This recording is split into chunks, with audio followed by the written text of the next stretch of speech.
fluid is moving from far away, it's still not using a great deal of energy, because as I asserted to you, and we'll wrestle with this a bit more, this is a measure of efficiency. It's a measure of how efficiently the system is using its available energy. So what it's saying is, in a high transmissibility system, as it ages, it doesn't use as much energy as a low transmissibility system. All right? Or thought of it a different way, the amount of energy it uses, if the amount of energy is fixed, the point in time at which it uses up that amount of energy is different. So, in a bad system, low transmissibility, it's going to use up that quantum of energy much sooner than in a high transmissibility system. All right?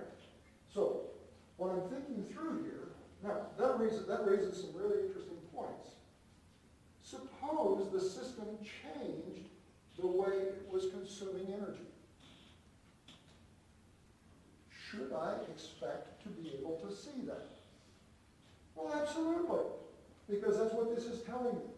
If the system is being theoretically correct, then as it ages, it will stay constant. But as it ages, if it goes into a new reservoir body, the thickness changes, all those assumptions that we think are constant but aren't, then I would have reason to imagine scenarios in which it might get steeper. I could imagine scenarios in which it would get shallower. Okay? And they are diagnostic of the condition of the system. Wow. Son of a gun. That's pretty cool. Because all of a sudden, I'm looking at the way the system consumes its energy, or its efficiency, and it should give me a signature. I would have reason to expect that that process of its consumption, when it changes, is predictive of the characteristic of the system. All right? How badly did I work your plates with that one? You know, that was one of the problems. My dad used to work on boilers. That was always an issue, because when things would really get crazy, they'd have to run the boilers at higher temperatures, and literally the plates would warm on the boiler, and it was running too hot. Well, here's the problem. Did I work your plates on your boiler? The steam's leaking out, and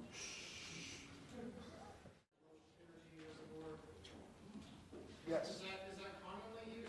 No. That evaluation, or? Not at all. Well, I mean, let's back up a step. When you say commonly evaluated, that automatically raises the issue of people saying that production analysis is even worthwhile. Okay? And I'm serious, because I would say that, well, let me back up, a bit of personal history.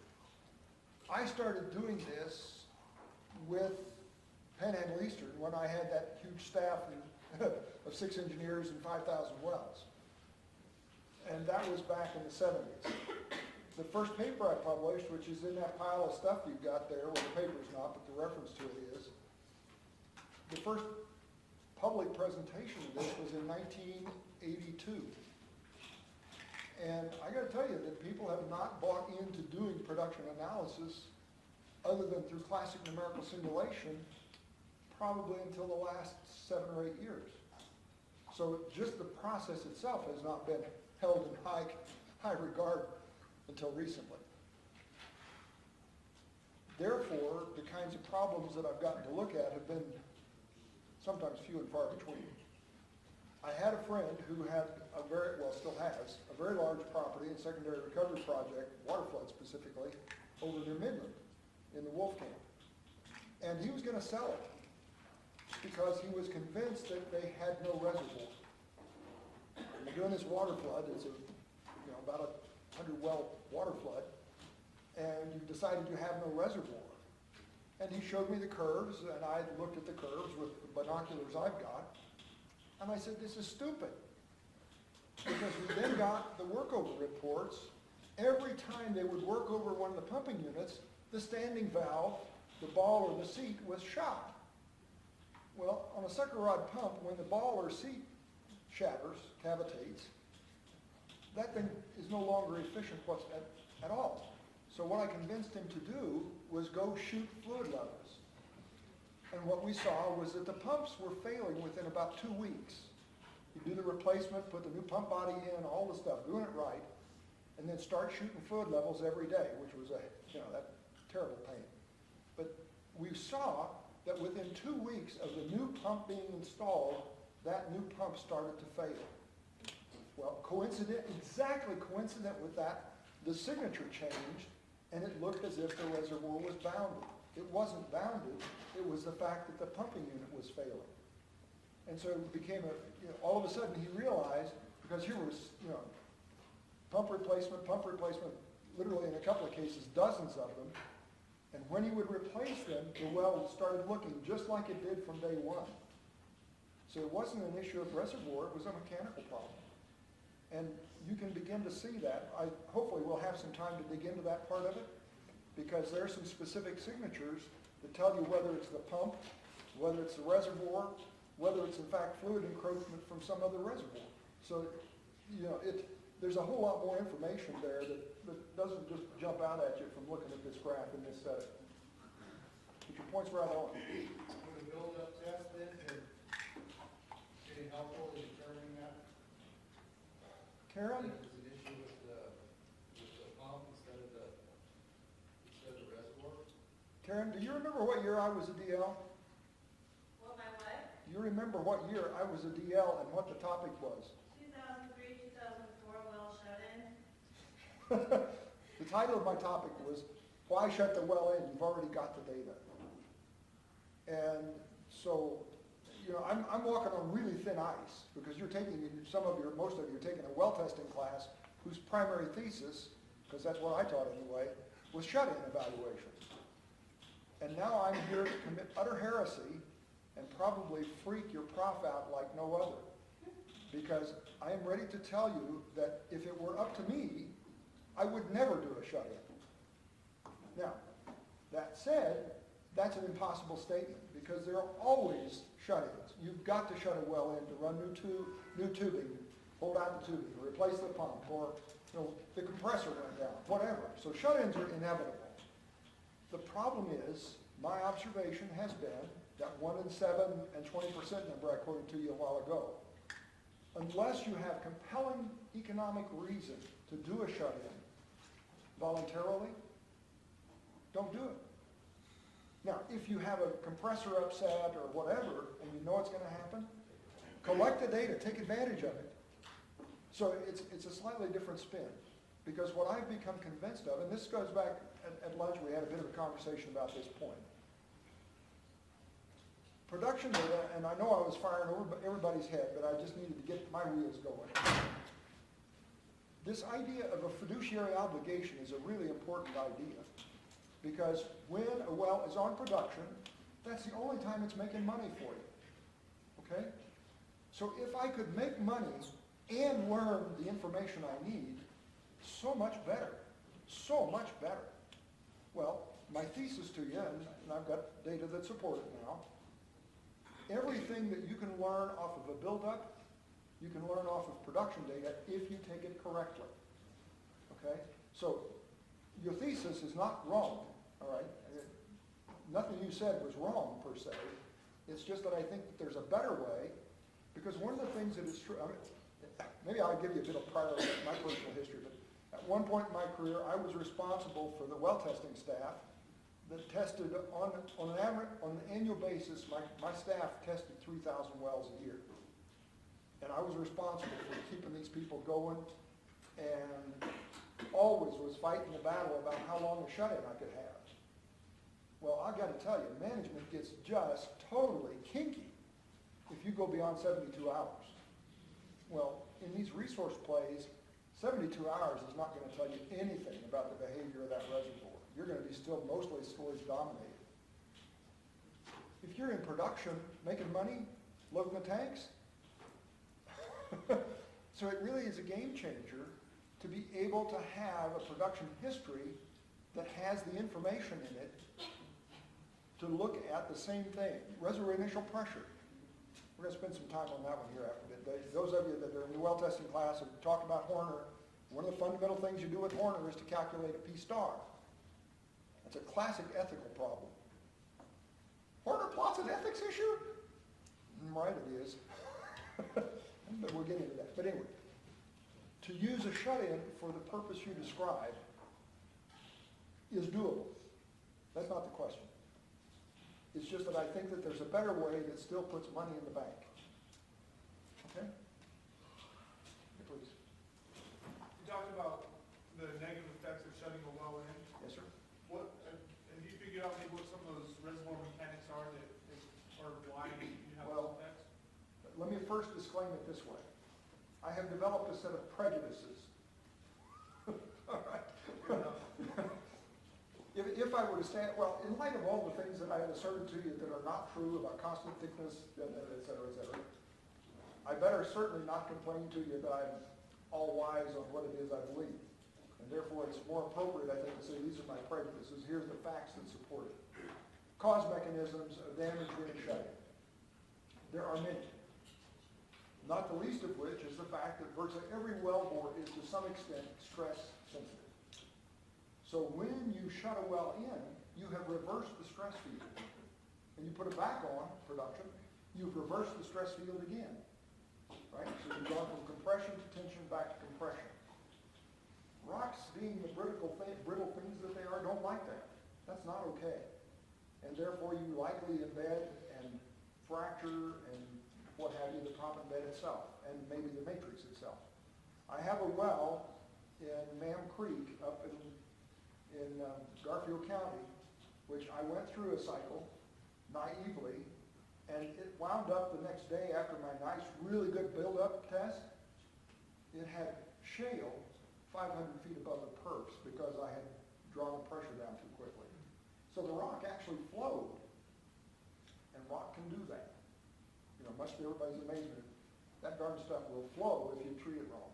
So, the issues about stress-related problems, the fracture damage or loss of conductivity in the fracture, but the real issue that I think is, and one of the reasons I was picking on you this morning, the silly question about what is the humidity of gas. Invariably, wells have at least 2 phases, if not 3, and normally 3, in them. I've produced a well for a while, and so the pressure has been drawn down. Well, I'm sure you've looked already enough and just thinking about the reservoir behavior, you know that the pressure drawdown near the wellbore is by far the highest anywhere in the system. Therefore, you've got a low pressure where most of the fluid is coming from. You shut the well in, that pressure builds back up, but it never builds clear back up to an initial pressure. So it's a low energy area in the system to begin with. Well, if you're in some of these back up a step. Go back. Several of you have identified yourselves erroneously to me as drilling types, interested in drilling. Have you studied your mud systems well enough to know what chemistry is in those muds? There is not a mud system that is sold, and there's not a frac job that is done without some very aggressive hydrophilic surfactants, water-loving surfactants. And they aggressively change the wettability of that rock surface. If you've got a rock surface that now has less energy in it and has been converted to water wet, the minute it sees any water come back to it, it's going to go, oh, wow, this is just fantastic! And it's going to suck that water right in to the wrong place. All of a sudden, the relative perm issue eats you alive because you have now increased the water saturation significantly in an area that does not have energy to expel the water back out. So you're confronted with the fact that now I've got a major adversity with the rel perm, and that changes the cap pressure. All right? So we're not done. The sad news is we're not done. That water that was produced into the wellbore is probably now iron saturated because we tend to use steel tubulars. I mean, list for me the number of wells that have molly pipe, molybdenum pipe. There are a few, but they are rare. Anyway, so I now have a water that's going back into that reservoir that's not chemically compatible with the water in the rock from whence it originally came. So I now have chemistry issues to boot. All right, so I've got stress issues, I've got pressure issues, I've got pressure, wettability, all of that spectrum, all of which are adverse to the ability of that well to return to production. So there's a whole bunch of different issues. You know, in this well it's one of them, in this well it's 6 of them. but it's not just a simple, gosh darn, it's a whole bunch of pieces. And the bad news is, well, and I'll tell you with absolute sincerity, it has been my observation that if you manage the interfacial tension of the fluids, that has the most benefit of minimizing damage during the shut-in. The lower the interfacial tension, the better off the system will respond later. The less likely you will harm them. So that's really just being careful with your drilling and your fracturing fluids. Well, and many times there's nothing you can do about it. I mean, for example, we're doing a lot of slick water fracks. Well, a slick water frac almost always carries with it a friction reducer. Typically, it's a polyacrylamide. Once in a while, we'll use very low concentrations of CMHPG or something, a gel, a guar. To disperse those guars and polyacrylamides, if you don't put a surfactant with them, they'll form what are called fish eyes. All of you have seen the pudding, it's got the little tapioca pudding. Well, that's exactly what this stuff looks like if it's not mixed properly. Well, to prevent tapioca pudding from forming the fish eyes, you put in very aggressive hydrophilic surfactants that disperse the fish eye, blow it up literally. But the minute that surfactant hits the rock, it says, hey, I don't care what it is. And away you go. So there are many of these things we do are unavoidable, but we've got to consider their consequences. Does that help? Yeah. Well, you can sleep for another 3 minutes if you want, or you can ask a question. I got a question. Come on, bring it up. I mean, Of all the people who have the right to ask a question, surely it's you. we're talking about at least 60 years of wells that maybe have been mistreated up until Yes. this point, just because we didn't know about these effects. Yep. So when you're working with these types of clients, how are you able to diagnose and administer the medicine? You're a well doctor, right? Well, I think his question is, here are some of these old wells that have been around forever and been damaged repeatedly. Am I able to engage my clients in remediating those wells? Is that a fair statement? I would say that less than 10% of the time can I even achieve that goal. Because at lunch we had a really interesting conversation on this thesis that I think really bears heavily here. And I'll bet you if we were to do a personality assessment of the people in the room, of yourselves, we would find people in here who are virtually the entire spectrum of risk adversity. Some of you have no problem at all just taking the wildest risks you could imagine. The image that comes to mind is riding your motorcycle sitting on it backwards without a helmet. That's a silly analogy, but you get my point. Utterly risk tolerant. Clear to the other end of the spectrum that, there's some folks even pointing to us as they think, oh gosh, I didn't mean to go there. Sorry, I apologize. No, I don't really. Anyway, you get my point. One of the ways that I have observed that people manage risk one of them is arrogance. I am so knowledgeable, how dare you challenge me? All about it. Well, that's a risk aversion method.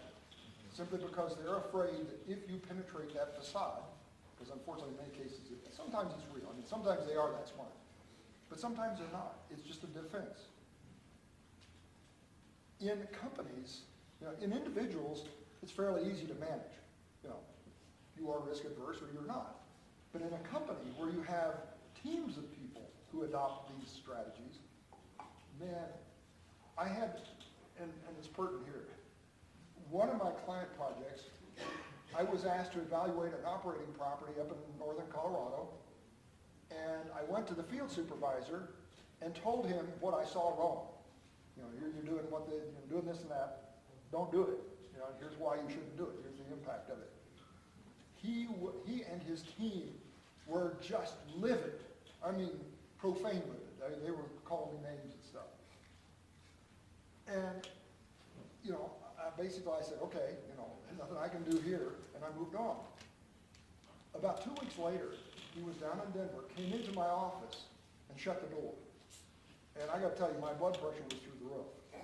Because here this guy had been up there just, I mean, he was ripping on me like I was scum of the earth. Now, I hope I behaved myself better, but I don't know. But the point was, he came into my office, shut the door, sat down, and I was seriously considering calling security because I was just kind of freaked out about what might happen. And he said, Jim, I had to challenge you, not because I disagreed with you, but if I had agreed with you, I would have admitted that everything I have believed and everything I have ever done was wrong, and I couldn't do that. I had never in my career, and this was what, 10 years ago roughly, but I had never in my career considered that somebody's self-view was so fragile that they adopted an antagonistic position to protect their own self-image. And it never, I mean, I'm an engineer, you know, I had never, ever considered that personal perception of what risk was about would enter into a decision-making process. It blew me away. It really did. I mean, it just, I was flabbergasted.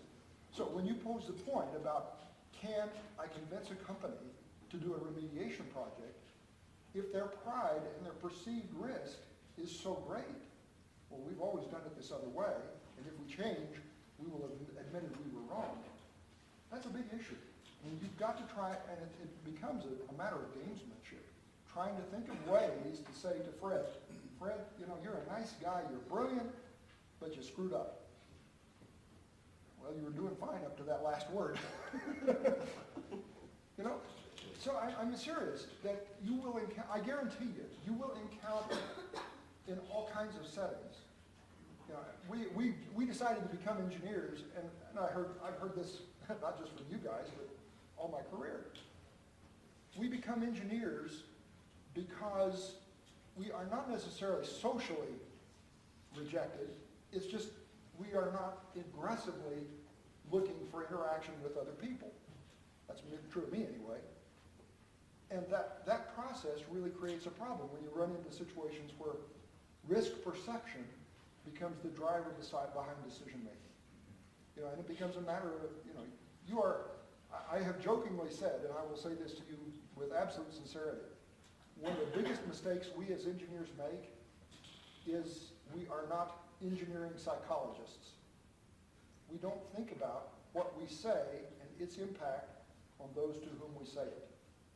You know, and I'm really bad about that, as you've already noticed.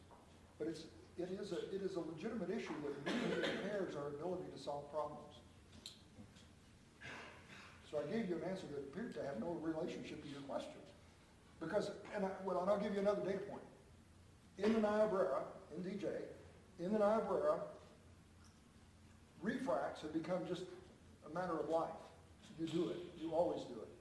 There have been almost 30,000 refracts done in the Niobrara DJ Basin.